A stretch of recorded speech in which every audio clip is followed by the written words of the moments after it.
सोना और मोना 80 के दशक की जंजीर मूवी के दो बहुत ही इंपॉर्टेंट टर्म हैं। उस वक्त जहां मोना के बिना सिनेमा इंडस्ट्री सूनी हुआ करती थी, वहीं सोना और तस्करी के बिना मुंबई के अंडरवर्ल्ड का पूरा कारोबार चौपट था।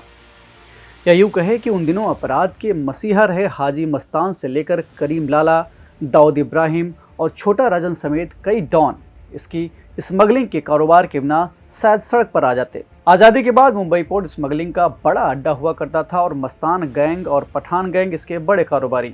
ये वो समय था जब ब्रिटिशर्स तो जा चुके थे, लेकिन इनकी लूट अपने पीछे छोड़ गई थी गरीबी और पिछड़ापन।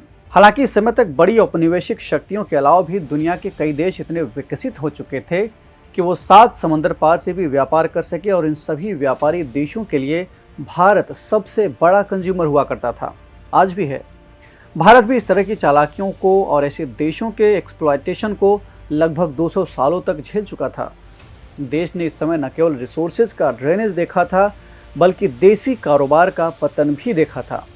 ऐसे में घरेलू व्यापार को संरक्षण देने और अपने विदेशी रिजर्व को बचाने के लिए देश में आयात होने वाले कुछ खास सामानों पर हाई टैरिफ लगा दिया गया। इसका मतलब हुआ कि हाई टैरिफ की वजह से आयात कम होंगे, जिससे घरेलू व्यापार फलेगा फूलेगा और विदेशी मुद्रा भंडार भी बेवजह का खर्च नहीं होगा। लेकिन इस हाई टैरिफ की वजह से एक नई समस्या ने जन्म लिया, और वो थी अवैध स्मगलिंग।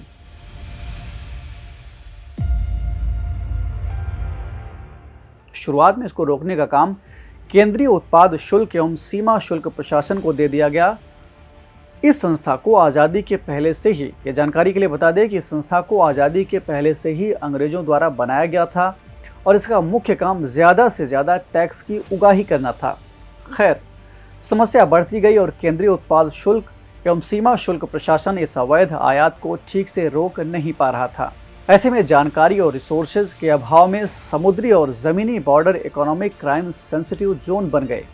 इस तरह सीमा शुल्क और अपराध की समस्याओं से निपटने के लिए भारत में एक केंद्रीयकृत एजेंसी की आवश्यकता महसूस की गई। इसीलिए 1953 में सेंट्रल रेवेन्यू इंटेलिजेंस ब्यूरो, संक्षेप में कहें तो CRIB नाम का एक न्यूक्लियर सेल गठित किया गया। CRIB के गठन के बाद पता चला कि अपराध की जड़ें काफ़ी गहरी हो चुकी थीं और इसे कंट्रोल करना इतना आसान नहीं था। इसके लिए एक इंटेलिजेंस बेस्ड यूनिट चाहिए जो बेस्ट मेथड का इस्तेमाल करके क्राइम कंट्रोल कर सके। तो इसी क्रम में 4 दिसंबर 1957 को डायरेक्टरेट ऑफ रेवेन्यू इंटेलिजेंस यानी DRI का गठन किया गया। ये भारत की सर्वोच्च तस्करी विरोधी एजेंसी है, जो भारत सरकार के वित्त मंत्रालय के अंतर्गत केंद्रीय अप्रत्यक्ष कर और सीमा शुल्क बोर्ड के दिशा निर्देशन में काम करती है। DRI director general, additional director general, joint director जैसे कई ऑफिसर से मिलकर बनती है। इस एजेंसी का मेन काम ड्रग्स, सोना, हीरे, इलेक्ट्रॉनिक्स, विदेशी मुद्रा और नकली भारतीय मुद्रा, वन्यजीव और पर्यावरण के प्रति संवेदनशील वस्तुओं के अवैध व्यापार और तस्करी की जांच करना है और उन पर रोक लगाना है।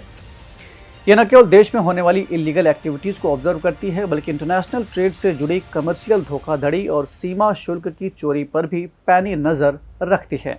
DRI अंतर्राष्ट्रीय तस्करी विरोधी संगठन यानी एस्केप के अलावा इंटरपोल और CBI के साथ भी मिलकर काम करती है। अपराधियों की सीक्रेट निगरानी के अलावा ये एजेंसी खुफिया जानकारी भी कलेक्ट करती है। इसके अलावा खुफिया जानकारी हासिल करने के लिए DRI अपने सीक्रेट इन्फॉर्मर्स को रिवॉर्ड भी देती है। अब आज अचानक DRI के बारे में चर्चा करने की वजह यह है कि हाल ही में इसने लखनऊ एयरपोर्ट से 36 तस्करों के पास से 3.12 करोड़ रुपए की विदेशी सिगरेट बरामद की है। बाद में पता चला कि तस्कर पेट में भी सोना छिपा कर लाए हैं। खैर, DRI ने इन तस्करों को पकड़ के कस्टम वालों को सौंप दिया, लेकिन अगले ही दिन एक तस्कर ने बीमारी का बहाना किया। इसका फायदा उठाकर 29 तस्कर कस्टम की कस्टडी से भाग गए। कस्टम विभाग के एक सहायक आयुक्त ने एक नामजद समेत 36 पर FIR दर्ज कराई है। खैर, अब ये मामला आगे क्या होगा तो आने वाला समय बताएगा। चलते चलते इस तरह की तस्करी से देश को होने वाले नुकसान पर भी ज़रा एक नज़र डाल लेते हैं। एक्चुअली तस्करी से न केवल लीगल बिजनेस को नुकसान होता है, बल्कि सीमा शुल्क, कर यानी टैक्स और अन्य शुल्कों की चोरी से सरकार को राजस्व का भी नुकसान होता है।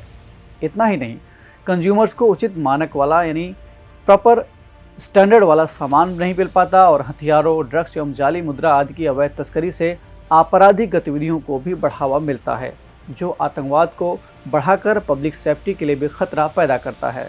तो खैर, इस एपिसोड में इतना ही और अब बारी है आज के सवाल की। आपको कमेंट करके बताना है कि DRI का चीफ इस वक्त यानी वर्तमान में कौन है। हम फिर मिलेंगे एक नए कार्यक्रम के साथ, तब तक के लिए आप दीजिए मुझे इजाज़त। नमस्कार।